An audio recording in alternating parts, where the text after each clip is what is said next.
طائف کا شہر آج بھی موجود ہے۔ تاریخ میں اس کی اہمیت اتنی سی ہے کہ آج سے 1358 سال پہلے رسول کریم صلی اللہ علیہ وآلہ وسلم نے اس شہر کا محاصرہ کیا تھا اور اہل طائف نے ایسی بے جگری سے مقابلہ کیا تھا کہ مسلمانوں کو محاصرہ اٹھا کر واپس آنا پڑا تھا، لیکن اللہ تبارک و تعالی نے 64 برس بعد اس شہر کو وہ سعادت بخشی کہ طائف تاریخ اسلام کا ایک سنگ میل بن گیا۔ مالک بن عوف کا قبول اسلام اس سعادت کا پیش خیمہ تھا۔ 654 عیسوی کا واقعہ ہے۔ طائف کی ایک عورت کے بطن سے ایک بچے کے آثار نمودار ہوئے۔ اس کا خاوند فوج میں اعلیٰ عہدے پر فائز تھا۔ وہ کچھ دنوں کے لیے گھر آیا تو بیوی نے اسے بتایا کہ وہ امید سے ہے، میں نے ایک خواب دیکھا ہے جس میں پریشان ہوں۔ اس عورت نے اپنے خاوند سے کہا، میں دیکھتی ہوں کہ میرا گھر اچانک تاریک ہو گیا ہے، ایسی تاریکی کہ اپنا آپ بھی دکھائی نہیں دیتا۔ دل خوف اور گھبراہٹ سے ڈوب رہا ہے۔ دل کہتا ہے کہ کچھ ہونے والا ہے، کیا ہوگا پتہ نہیں چلتا۔ میں گھر میں اکیلی ہوں، کسی کو پکارنا چاہتی ہوں، منہ سے آواز نہیں نکلتی۔ بھاگ کے باہر نکل جانا چاہتی ہوں تو قدم نہیں اٹھتے۔ سوچتی ہوں کہ کیا کروں تو کچھ سوچا نہیں جاتا۔ اللہ کو یاد کرتی ہوں، آواز تو نہیں نکلتی لیکن دل سے دعا نکلتی ہے۔ پھر دور اوپر آسمان پر ایک ستارہ نظر آتا ہے جو پہلے تو بہت مدھم تھا، پھر روشن ہو جاتا ہے۔ یہی ایک روشنی ہے جو گپت تاریکی میں نظر آتی ہے۔ امید کی کرن کی طرح ستارہ روشن ہوتا جاتا ہے اور ستارہ نیچے کو آ رہا ہوتا ہے۔ تاریکی کم ہوتی جاتی ہے، آخر ستارہ روشنی کے ایک گولے کی شکل میں ہمارے صحن میں اتر آتا ہے اور روشنی ہمارے سارے گھر میں پھیل جاتی ہے۔ یہ روشنی زمین کی روشنی نہیں لگتی، آسمان کا نور لگتی ہے۔ دل سے خوف اتر جاتا ہے، روح کو سکون ملتا ہے اور میری آنکھ کھل جاتی ہے۔ خواب تو برا نہیں، اس عورت کے خاوند نے کہا، مگر یہ تاریکی کیسی تھی؟ عورت نے پوچھا اور کہا، تاریکی یاد آتی ہے تو دل گھبرانے لگتا ہے۔ کیا تم کسی ایسے عالم کو یا کسی ایسے آدمی کو نہیں جانتے جو خوابوں کی تعبیر بتا سکتا ہو؟ لوح تقدیر کا لکھا ہوا کوئی مٹا تو نہیں سکتا۔ خاوند نے کہا، تعبیر اچھی نہ ہوئی تو کیا تو اسے ٹال سکے گی؟ شاید اچھی ہی ہو۔ بیوی نے کہا، پوچھ تو لو۔ بیوی نے ایسی ضد کی کہ خاوند طائف کے ایک بزرگ اسحاق بن موسیٰ کے پاس گیا اور اپنی بیوی کا خواب بیان کیا۔ اسحاق بن موسیٰ علم نجوم اور خوابوں کی تعبیر کے علم کا عالم تھا۔ اس نے خواب سنا اور اپنے خیالوں میں کھو گیا۔ اس نے اس آدمی کا دایاں ہاتھ اپنے ہاتھ میں پھیلایا اور اس کی لکیروں کو غور سے دیکھنے لگا۔ وہ افسردہ سا ہو گیا اور اس نے اس آدمی کا ہاتھ چھوڑ دیا۔ بول ابن موسیٰ، ہونے والے بچے کے باپ نے کہا، تعبیر بری ہے تو بھی بتا دے۔ تعبیر بری نہیں، اسحاق بن موسیٰ نے کہا، تیری بیوی کے بطن سے ایک لڑکا پیدا ہوگا، وہ روشن ستارے کی مانند ہوگا جسے ساری دنیا دیکھے گی۔ وہ اللہ کے نور کو دور دور تک پھیلا دے گا، صدیوں بعد آنے والی نسلیں بھی اسے یاد رکھیں گی اور تجھے لوگ اس کے نام سے پہچانیں گے۔ اس کے حکم سے کمانوں سے نکلے ہوئے تیر بہت دور تک پہنچیں گے۔ اسحاق بن موسیٰ چپ ہو گیا۔ وہ کچھ دیر چپ رہا۔ وہ اس طرح بولتے بولتے چپ ہو گیا تھا جیسے کوئی بات اس نے اپنے دل میں رکھ لی ہو۔ خدا کی قسم، ابن اسحاق، ہونے والے بچے کے باپ نے کہا، تیری خاموشی بے معنی نہیں ہے، میں بری خبر سننے کے لیے تیار ہوں، مجھے وسوسوں میں نہ رکھ، تیرے علم نے جو تجھے دکھایا ہے وہ بتا دے، پھر سن لے۔ اسحاق بن موسیٰ نے کہا، ستارہ جو تیرے گھر میں آ رہا ہے وہ ان ستاروں میں سے ہے جو جلد ٹوٹ جاتے ہیں اور آسمان کی وسعتوں میں گم ہو جاتے ہیں، مگر اس کا جسم گم ہوگا، اس کا نام زندہ رہے گا اور اس کے ٹوٹ جانے سے تیرے گھر میں تاریکی نہیں ہوگی۔ وہ نہیں ہوگا تو بھی لوگ کہیں گے کہ وہ ہے، میں اس کی پرورش ایسی کروں گا کہ وہ اسلام کے آسمان کا روشن ستارہ بنے۔ بچے کے باپ نے کہا، یہ بھی سن لے۔ اسحاق بن موسیٰ نے کہا، اس کی پرورش تو نہیں کرے گا، اس کی ماں کرے گی۔ میں کیوں نہیں کروں گا؟ خواب دیکھنے والے عورت کے خاوند نے پوچھا، میں کہاں چلا جاؤں گا؟ میں جو بتا سکتا تھا بتا دیا۔ اسحاق بن موسیٰ نے کہا، یہ آدمی تعبیر سن کر اٹھ آیا اور اپنی بیوی کو تعبیر بتائی۔ بیوی خوش تو بہت ہوئی لیکن اس خیال سے مغموم ہو گئی کہ جس بیٹے کو وہ جنم دے گی اس کی عمر بہت تھوڑی ہوگی۔ بچے کی پیدائش میں کچھ دن باقی رہ گئے تھے کہ باپ کو جنگ پر بھیج دیا گیا اور وہ دشمن کے ہاتھوں مارا گیا۔ اسحاق بن موسیٰ کی یہ پیشن گوئی پوری ہو گئی کہ بچے کی پرورش باپ نہیں کرے گا، ماں کرے گی۔ بعد میں اسحاق بن موسیٰ نے کہا تھا کہ خواب میں گھر میں جو تاریکی دیکھی گئی تھی اس کا مطلب یہ تھا کہ موت اس گھر کو گھیر لے گی اور پھر آسمان سے ایک ستارہ اتر کر اس گھر کو روشن کر دے گا۔ باپ کی وفات سے گھر تاریک ہو گیا۔ اس کے چند روز بعد بچہ پیدا ہوا، وہ لڑکا تھا۔ بچے تو خوبصورت ہی ہوا کرتے ہیں، یہ بچہ بھی خوبصورت تھا، لیکن اس کی چوڑی پیشانی اور آنکھوں کو جس نے بھی دیکھا تھا اس نے کہا تھا یہ عام بچوں جیسا نہیں۔ اس باپ کا نام جو اپنے بچے کی پیدائش سے پہلے ہی فوت ہو گیا تھا قاسم بن یوسف تھا۔ بچے کا نام محمد رکھا گیا جو بعد میں محمد بن قاسم کہلایا اور جو تاریخ اسلام کا ایک روشن ستارہ بنا۔ قاسم بن یوسف اور حجاج بن یوسف دو بھائی تھے۔ اس وقت خلیفہ عبد المالک بن مروان تھا۔ دونوں بھائی بڑے جرأت مندانہ اور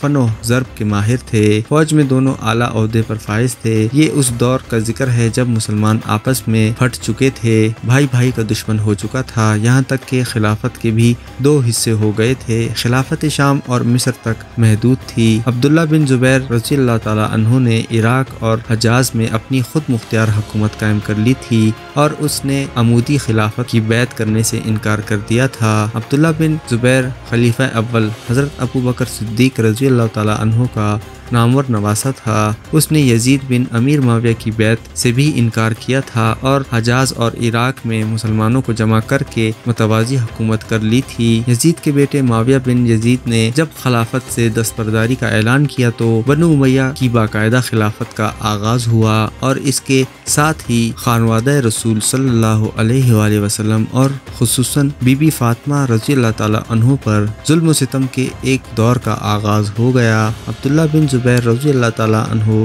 جو حضرت عائشہ صدیقیہ رضی اللہ تعالیٰ عنہ کی بڑی بہن اسما رضی اللہ تعالیٰ عنہ کا فرزند تھا، ایک پہاڑ کی طرح سینہ تان کر اس ظلم و ستم کے آگے آ گیا۔ عمودیوں نے عبداللہ بن زبیر رضی اللہ تعالیٰ عنہ کی حکومت کو ختم کرنے کے لیے پہلے عراق پر فوج کشی کی اور پھر حجاز مقدس پر حملہ کیا۔ دونوں حملوں میں عمودی فوج کی کمان حجاج بن یوسف کے ہاتھ میں تھی۔ عبداللہ بن زبیر کو حصار سے نکالنے کے لیے حجاج بن یوسف نے خانہ کعبہ پر منحرفوں کی سنگباری بھی کرائی جس سے بیت اللہ کی عمارت کو نقصان پہنچا۔ آخر ایک خونریز مارکے کے بعد عبداللہ بن زبیر رضی اللہ تعالیٰ عنہ نے اپنی جان اپنے مقاصد کی خاطر قربان کر دی۔ حجاج بن یوسف جو ظلم و ستم کے معاملے میں اس دور میں ضرب المثال کی حیثیت اختیار کر گیا تھا، خلیفہ عبد المالک بن مروان کی حکومت کو بدامنی سے محفوظ رکھنے کے لیے خلافت رائے رکھنے والوں اور خلافت کے خلاف ہتھیار اٹھانے والوں کو عبرتناک سزائیں دیا کرتا تھا۔ اس نے عبداللہ بن زبیر رضی اللہ تعالیٰ عنہ کو عبرت کی مثال بنانے کے لیے ان کی لاش کی بے حرمتی کی اور لاش کے سارے جوڑ الگ کر کے ان کے مردہ وجود کو چوراہے پر لٹکا دیا جو کئی دن تک لٹکا رہا اور حجاج بن یوسف کے خوف سے لوگ اس لاش کو اتار نہ سکے۔ عبداللہ کی والدہ اسما بنت ابی بکر جو اس وقت ضعیف تھیں اور نابینا بھی لاٹھی ٹیکتی ہوئی اس چوراہے پر پہنچی جہاں ان کے فرزند کی نقش لٹکی ہوئی تھی۔ انہوں نے اپنے لرزتے ہاتھوں سے لاش کو ٹٹولا اور پھر عربی کا وہ شعر پڑھا جس کا ترجمہ ہے، یہ کون شاہ سوار ہے جو ابھی تک گھوڑے سے نہیں اترا۔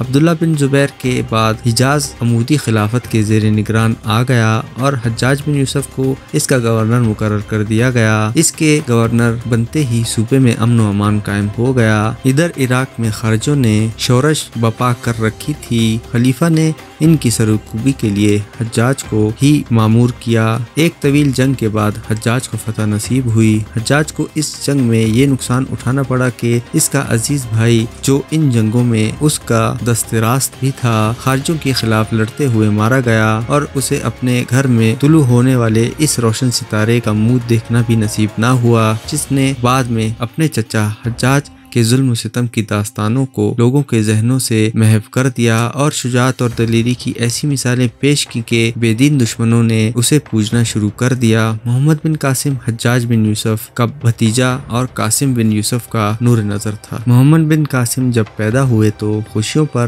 غم کے بادل چھائے ہوئے تھے۔ نومولود کا باپ اس خوشی میں شریک نہیں تھا۔ بچے کی ماں اور سب غمگین تھے کہ بچہ یتیم پیدا ہوا تھا۔ حجاج بن یوسف کو اطلاع ملی تو وہ فوراً پہنچا، اسے بچہ دکھایا گیا، وہ بچے کو ہاتھوں میں اٹھائے اندر گیا۔ اس بچے کا باپ دنیا سے اٹھ گیا ہے۔ حجاج نے محمد بن قاسم کی ماں سے کہا، لیکن اسے یتیم نہ سمجھنا، میں زندہ ہوں، سمجھ لے کہ اس کا باپ زندہ ہے۔ تو جانتی ہے قاسم مجھے کتنا پیارا تھا، اس نے مجھے تیرا خواب اور اسحاق بن موسیٰ کی پیشن گوئی بتائی تھی۔ اسے طائف کا نہیں، سرزمین عرب کا روشن ستارہ بنانا ہے۔ اپنے آپ کو بیوہ اور بے سہارا نہ سمجھنا۔ اس بچے کے دادا کے خون کی قسم جو اس کی رگوں میں دوڑ رہا ہے، میں اس کی تعلیم و تربیت ایسی کروں گا کہ صدیوں بعد آنے والی نسلوں کے دلوں میں بھی یہ زندہ رہے گا۔ حجاج بن یوسف کے یہ الفاظ رسمی اور جذباتی نہیں تھے، اس نے بچے کی تعلیم و تربیت کا شاہانہ انتظام کیا تھا۔ اس کے لیے منتخب استاد تھے۔ بچپن سے ہی بچے کو جنگی تربیت دی جانے لگی تھی۔ اس کے کھلونے چھوٹی چھوٹی تلواریوں، برچھیوں اور کمانوں کے تھے جو اس کے عمر کے ساتھ ساتھ بڑے ہوتے گئے۔ تربیت میں گھوڑ سواری خاص طور پر شامل تھی۔ بچہ باپ کی جو کمی محسوس کرتا تھا وہ ماں پوری کرتی تھی، لیکن ماں اسے اپنے ساتھ چپکاتی نہیں تھی بلکہ پیار پیار میں اسے مرد بناتی تھی۔ حجاج بن یوسف نے محمد بن قاسم کی ماں سے کہہ رکھا تھا کہ اپنے بھائی کے بچے کو معمولی سپاہی نہیں بلکہ سپہ سالار بنائے گا، اور سالار بھی ایسا جو صرف فوجوں کی کمان نہیں کرے بلکہ حکومت کرے۔ حجاج بن یوسف خود غیر معمولی ذہنیت کا مالک تھا اور اپنے حکم منوانے کے لیے ظلم و تشدد پر بھی اتر آتا تھا۔ اسی اوصاف کی بدولت اسے خلیفہ عبد المالک بن مروان نے پہلے حجاز کا، پھر حجاز، عراق، بلوچستان اور مکران کا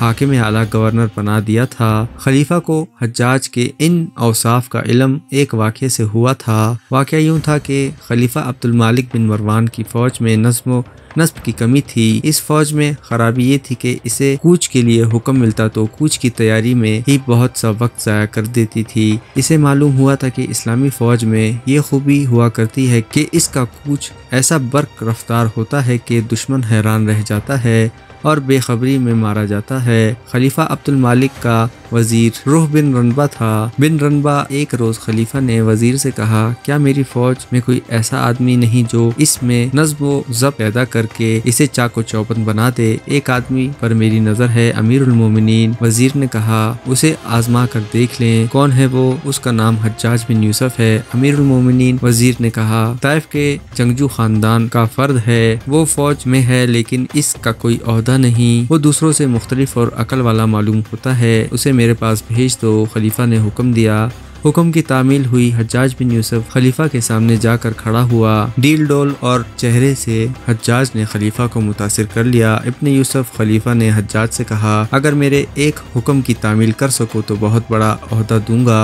حکم امیر المومنین۔ حجاج بن یوسف نے کہا، فوج اس طرح تیار رہے کہ میں گھوڑے پر سوار ہو کر کسی طرف کوچ کے لیے نکلوں تو فوج گھوڑوں پر سوار ہو کر میرے پیچھے چل پڑے۔ خلیفہ نے کہا، مجھے انتظار نہ کرنا پڑے، ہم کوچ سے تھوڑی دیر پہلے تمہیں بتائیں گے۔ اسی روز یا اس سے اگلے روز خلیفہ نے اچانک حجاج کو بلا کر حکم دیا کہ اس کی سواری تھوڑی دیر میں نکل رہی ہے اور فلاں فلاں دستہ گھوڑے پر سوار ہو کر اس کے ساتھ جائے گا۔ وزیر بھی اپنے محافظ دستے کے ساتھ میرے ساتھ آئے۔ خلیفہ نے کہا، یہ غائبانہ حجاج کا امتحان تھا۔ جو فوج خیموں میں تھی، حجاج بن یوسف مطلوبہ دستوں کے خیمے میں گیا اور اعلان کیا کہ امیر المومنین کی سواری نکل رہی ہے اور دستے جنگی تیاری میں گھوڑوں پر سوار ہو جائیں۔ حجاج نے دیکھا کہ وزیر اپنے خیمے میں موجود نہیں، 2-3 کماندار بھی اپنے خیموں میں نہیں تھے۔ سپاہی گپ شپ لگا رہے تھے، بعض کھانا پکا رہے تھے۔ انہوں نے جیسے اعلان سنا ہی نہ ہو۔ حجاج چلاتا پھر رہا تھا، آؤ حجاج۔ ایک سپاہی نے اس کا مذاق اڑاتے ہوئے کہا، کیوں گلا پھاڑ رہے ہو؟ ادھر آؤ، کھانا کھا لو۔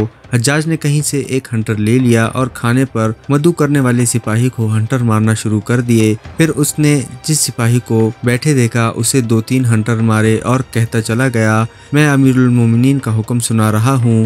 اس نے پھر بھی سپاہیوں میں سستی دیکھی تو اس نے 2-3 خیموں کو آگ لگا دی۔ ان میں ایک خیمہ وزیر کا تھا۔ کسی نے وزیر کو جہاں کہیں وہ تھا جا کر بتایا کہ اس کا خیمہ جل رہا ہے۔ مطلوبہ دستے بروقت تیار ہو کر گھوڑوں پر سوار ہو گئے۔ خلیفہ کی سواری نکلی تو سوار دستے اس کے قیادت میں چلنے کو تیار تھے۔ وہ بہت خوش ہوا، مگر وزیر خلیفہ کے آگے جا کر کھڑا ہو گیا۔ امیر المومنین وزیر نے خلیفہ سے شکایت کی، حجاج بن یوسف نے میرا خیمہ اور 2 اور خیمے جلا دیے ہیں اور اس نے 3-4 سپاہیوں کو کوڑے مارے ہیں، اس کا کوئی عہدہ نہیں اور مجھے یقین ہے کہ امیر المومنین نے اسے ایسا حکم نہیں دیا ہوگا۔ خلیفہ نے حجاج کو دیکھا، کیا یہ صحیح ہے کہ تو نے خیموں کو آگ لگا دی ہے؟ خلیفہ نے پوچھا۔ امیر المومنین حجاج نے جواب دیا، مجھ غلام کو ایسی جرات نہیں ہو سکتی کہ خیموں کو آگ لگا دوں، میں نے کسی خیموں کو نہیں جلایا۔ کیا تو نے سپاہیوں کو کوڑے مارے ہیں؟ خلیفہ نے پوچھا۔ نہیں امیر المومنین، حجاج نے جواب دیا، میں نے کسی کو کوڑے نہیں مارے۔ خلیفہ کو جلے ہوئے خیمے دکھائے گئے، پھر انہیں ان سپاہیوں کی پیٹھ ننگی کر کے دکھائی گئی جنہیں حجاج نے کوڑے مارے تھے۔ ابن یوسف خلیفہ نے حجاج سے پوچھا، تو نے نہیں کیا تو کس نے یہ خیمے جلائے ہیں؟ کس نے سپاہیوں کو کوڑے مارے ہیں؟ آپ نے امیر المومنین۔ حجاج نے کہا، خیمے آپ نے جلائے ہیں اور کوڑے بھی آپ نے ہی مارے ہیں۔ خاموش۔ خلیفہ نے گرج کر کہا، تو پاگل معلوم ہوتا ہے۔ امیر المومنین حجاج نے کہا، جو کچھ ہوا آپ کے حکم پر ہوا، آپ فوج کی تیزی اور مستعدی چاہتے تھے، یہی ایک طریقہ تھا جس سے میں آپ کا حکم منوا سکتا تھا۔ میرا ہاتھ آپ کا ہاتھ تھا، میرے ہاتھ میں کوڑا آپ کے ہاتھ میں کوڑا تھا، خیمے کو جلانے والی آگ آپ نے لگائی تھی، میں نے آپ کے حکم کی تعمیل کی ہے۔ خدا کی قسم، خلیفہ عبد المالک نے پرجوش لہجے میں کہا، مجھے اسی آدمی کی ضرورت تھی۔ خلیفہ نے حجاج بن یوسف کو اعلیٰ عہدے دے دیے۔ یہ حجاج کے ظلم و ستم کی ابتدا تھی۔ یہ تھا حجاج بن یوسف اور یہ تھی اس کی ذہانت اور اس کا کردار، اور یہ تھا حجاج بن یوسف جس نے اپنے بھائی قاسم بن یوسف کے بیٹے محمد بن قاسم کی تعلیم و تربیت اپنے ذمے لے لی تھی اور بچے کو ایک خاص ڈھانچے میں ڈھال رہا تھا۔ 705 عیسوی میں خلیفہ عبد المالک بن مروان فوت ہو گیا تو اس کا بڑا بیٹا ولی بن عبد المالک منصب خلافت پر بیٹھا۔ وہ اپنے باپ جیسا ذہین نہیں تھا۔ یہ اس کی خوش نصیبی تھی کہ اس کے باپ نے بغاوتوں اور سرکشی کو دبا رکھا تھا، خارجیوں کا گلا بھی گھونٹ دیا تھا۔ اس کے علاوہ فوج میں قتیبہ بن مسلم، موسیٰ بن نصر اور مسلم بن عبداللہ مالک جیسے نڈر اور منجھے ہوئے سپہ سالار موجود تھے۔ نئے خلیفہ کی سب سے بڑی خوش قسمتی یہ تھی کہ اسے حجاج بن یوسف جیسا جابر اور دانشمند مشیر حاصل تھا جو بہترین منتظم اور تجربہ کار سالار بھی تھا اور وہ تمام تر مشرقی علاقوں کا گورنر بھی تھا۔ حجاج نے ولید بن عبد المالک کمزوریوں کو بھانپ لیا تھا۔ اس نے خلیفہ کی کمزور رگوں کو اپنے ہاتھوں میں لے لیا اور اس پر چھا گیا۔ ایک بار حجاج طائف گیا، وہ ایک عرصے بعد طائف گیا تھا۔ محمد بن قاسم کی ماں کو اطلاع ملی تو وہ حجاج سے ملنے اس کے گھر آئی۔ تو خود کیوں چلی آتی ہے؟ حجاج نے اپنے مرحوم بھائی کی بیوہ کو دیکھ کر کہا، کیا تو یہ سمجھتی ہے کہ میں تیرے گھر نہیں آؤں گا اور تجھ سے نہیں کہوں گا کہ میرے بھائی کی امانت مجھے دے؟ کہاں ہے محمد؟ میں نے اسے دیکھنے خود آنا تھا۔ اللہ میرے بھائی کو اپنی رحمت میں رکھے۔ محمد بن قاسم کی ماں نے کہا، میں نے اسے نیا گھوڑا لے دیا ہے۔ پہلے وہ بھلے مان سے گھوڑے کی سواری کرتا رہا ہے، اب جو گھوڑا اسے لے کر دیا ہے کوئی شاہ سوار ہی اس پر سواری کر سکتا ہے۔ محمد جوان ہو گیا ہے، اسے اب جنگی گھوڑے کی سواری کرنی چاہیے۔ وہ گھوڑا لے کر نکل گیا ہے، اللہ کرے گھوڑا اس کے قابو میں رہے، بڑا زبردست گھوڑا ہے، اللہ کرے وہ گرے۔ حجاج نے کہا، اسے گر کر اٹھانے کی تربیت ملنی چاہیے۔ شاہ سوار گھوڑے کی پیٹھ پر نہیں، گھوڑے کے قدموں تلے آ کر بنتے ہیں۔ اور سن میری بہن، اگر وہ واپس آئے تو اسے سینے سے نہ لگا لینا، اس کا خون بہ رہا ہو تو اپنی اوڑھنی پھاڑ کر اس کے زخم پر نہ باندھ دینا، اس پر ممتا کا خمار طاری نہ کر دینا،